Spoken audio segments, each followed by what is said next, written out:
Kings and Queens of England. Today, in the early 21st century, most countries no longer have kings and queens. However, some countries have remained as monarchies, including England and its former colonies. However, even in these countries, the monarch is a ceremonial figure who no longer has any real power over his or her subjects.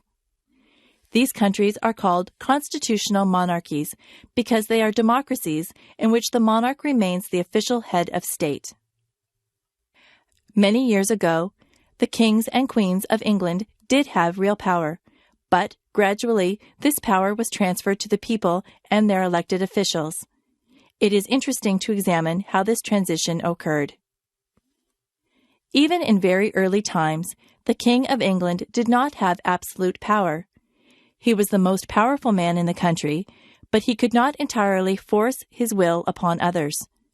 If he became too demanding, he might face opposition from powerful local landowners. These men, called the barons, might resist a king who tried to become too strong. This is exactly what happened in the year 1215. The King of England had made many unreasonable demands upon the country, and the barons decided to resist. They forced the king to agree to a list of rules that would limit his power. These rules were written in a famous document called the Magna Carta.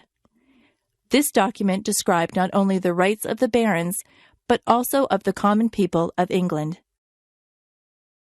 During the next few hundred years, the kings still had much power. However, some other people, such as the landowners and the richer men of the towns, also had influence.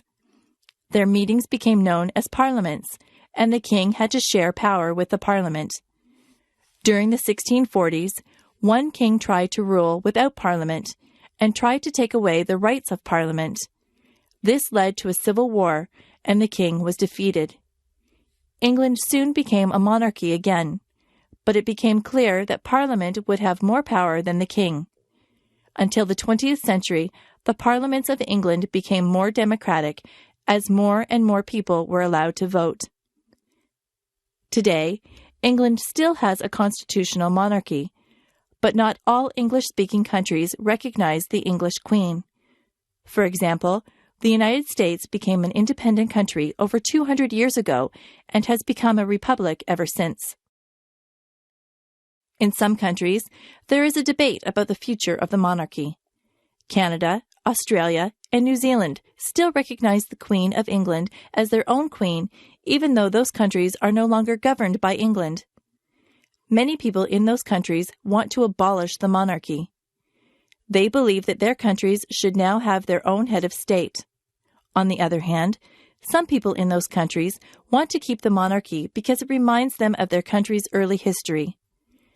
This is an ongoing topic of debate for Canadians, Australians, and New Zealanders.